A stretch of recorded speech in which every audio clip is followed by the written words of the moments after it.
Are you dumb? Are the brain cells in the room with us? We are on week 3 of Married at First Sight. Everything is starting to boil up. We need to get straight to Nathan and Lacey because what the hell happened this week? This week we had in-laws week. Lacey had her mum and her twin sister come over. Nathan didn't have any family come over. From the jump, Nathan opened the door and they were literally screaming and shouting in his face. Nathan cannot handle crowds, never mind loud noises, never mind somebody screaming in his face. So he was already ready to tap out from the moment he opened the door. Then we had Gordon Ramsay pull out the chicken for a vegetarian.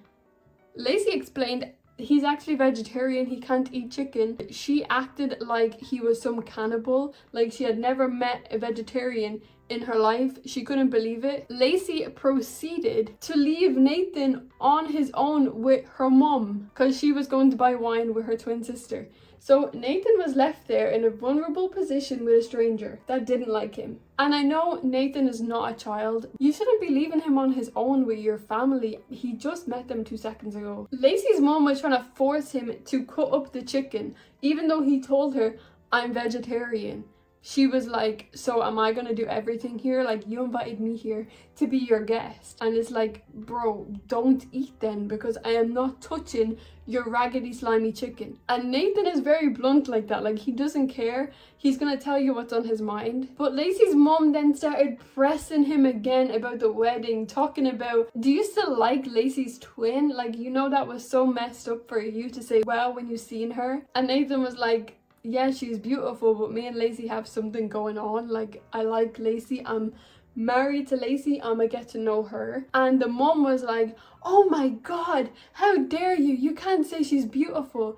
If he had have turned around and told you that she's clapped, you would have cried too. So which one did you want him to say? I'm honestly starting to think that Lacey's family are the bullies. I think they are the one that run with this narrative that her twin is the pretty twin, because I don't see it. It's not clicking. They're the only ones that keep bringing it up. They sat down to eat the gourmet fajitas. They asked Nathan, what are you gonna eat? You're just sitting there eating nothing. You're being so rude. And he was like, I'ma eat dust. He literally said, I'ma eat dust, leave me alone. And then they were talking about how nice her fajitas were and that's her best meal. And he was like, well, you can take it with you because that shit, I will put that at the bottom of my bin. I mean, he was being honest. To him, he's a vegetarian, so it's shit. He will put it in the bin, so take it with you. She literally started crying. She put on the waterworks and was like, he's so rude. I can't bear to be around him.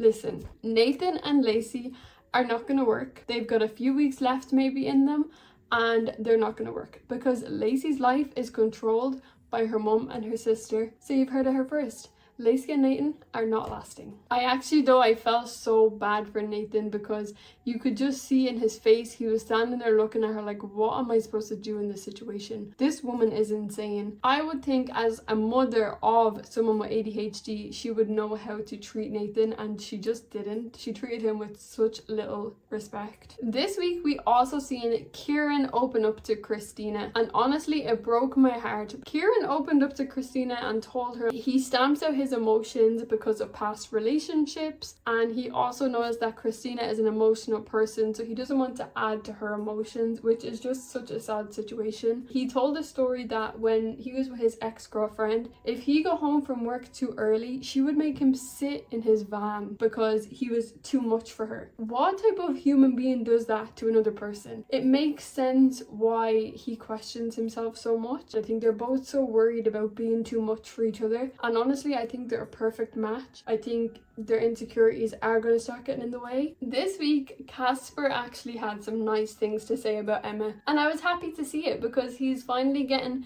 a little bit comfortable. He's becoming a little bit more bubbly, which we like to see. Emma does deserve to have at least a friend in there. We did see Casper saying this week that he actually does want to touch Emma more, give her a hug, kiss her, and Emma actually said, I wouldn't want that. It would make me uncomfortable at this point. I can understand where she's coming from. For 2 weeks she's just been rejected now. It's kind of difficult. I think they're gonna have to work their way back to being intimate again. I feel like they're wasting each other's time. They are moving in together this week, so that will be very interesting to see. We literally seen Eve refuse to do the challenge this week. She let Charlie write a letter to her, express all of her emotions, and then she said, yeah, I didn't write a letter because I don't trust you. You're mean. You've hurt me too much. You're just mean to me. I don't want to write you a letter because you're so mean. So Charlie lost her shit again and said, you need to leave, get out of my apartment. I'm guessing what Eve did was she went and she chilled with Polly and told Polly everything she's feeling. Polly at the dinner party was like so riled up. She was like, if they walk in holding hands, I'm gonna call it out. This is bullshit. They're so fake. As soon as they walked in, she pulled Eve to the side and was like, what are you doing? Why are you putting on a front for her? This is so fake. And then she pulled Charlie and was like, you're a bully. What you're doing is disgusting, in front of everybody. And Charlie was like, what the hell? Like, what are you even talking about? I don't know you. You guys haven't given me a chance to even get to know me because you just listened to what Eve says. It was kind of a very nasty situation. We seen Charlie run out and she was upset, so she left. Eve was telling her, oh my god, I told her not to say that. I wish she didn't say that at the party. I told her not to say anything. And then she went back to Polly and was like, thank you for calling her a bully. Are you fucking dumb? Are you dumb? Are the brain cells in the room with us? Then Polly spent the whole dinner party literally eyeing Charlie, staring through her soul. I felt uncomfortable watching it, so I couldn't imagine what Charlie felt like. To top it all off, Charlie was doing her interviews that night and Eve decided to put her ear against the door. The interviews are their only private time with production to kind of tell the audience how they're feeling and what is going on. Eve had her ear against the door listening to Charlie's interview because she doesn't trust that she's going to twist her words and twist the story. That's psychotic. They both ended up writing leave and I'm so glad they did because I'm tired of listening to that saga. It's about time it ended. It's about time Eve goes back to Ireland. But I feel like we need a who did I marry saga. We literally don't know the story of what happened between these two. The camera didn't pick up half of the story. Charlie, can you please tell us what happened?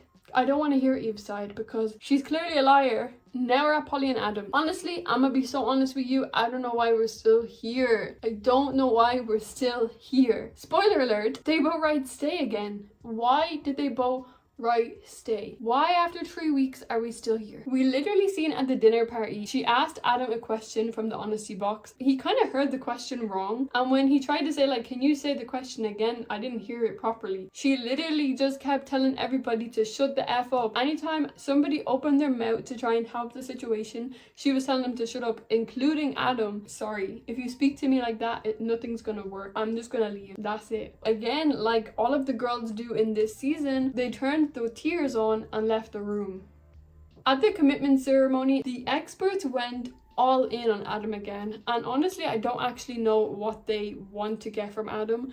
They keep literally berating him like, do you find her attractive? When are you gonna sleep with her? Why aren't you kissing her? Bro, you keep asking the same question over and over and over again. You're gonna keep getting the same answer. What do you actually want from him? You're just hurting Polly because you keep making him say that he doesn't like her. Next week I really hope that I'm reporting that they both wrote leave because it's enough. I'm not sure how much longer Orson and Rochelle are gonna stay here either because there is literally no trust in that relationship. They're putting on a good front and they're staying in the background, so we've really not got much to say about them. But it is in-laws week this week, and from the sneak peek I don't think it's gonna go good. Holly and Alex started off the week by not talking. He moved back in and was moved back out in 10 minutes, but they seemed to patch things up at the dinner party. By the commitment ceremony they agreed to move back in with each other, so we will see when it comes to in-laws week because Holly is bringing her friend, and her friend literally almost ruined the wedding with his pot stirring. I don't think the in-laws week is going to go good for them either. And last but not least for this week would be Ross and Sasha. Again, this is a couple we've not seen much of. They're just in the background. They're apparently doing really good and so in love and sailing through and all of the yada yada yada. Good for them. I have nothing to report on, so let's see what happens for in-laws week for them. Let's see what happens for in-law week for everybody. I don't see what could go wrong this week. We also have some new couples coming in, so make sure to check out my video reporting on the new marriages. But until then, I will see you guys next week.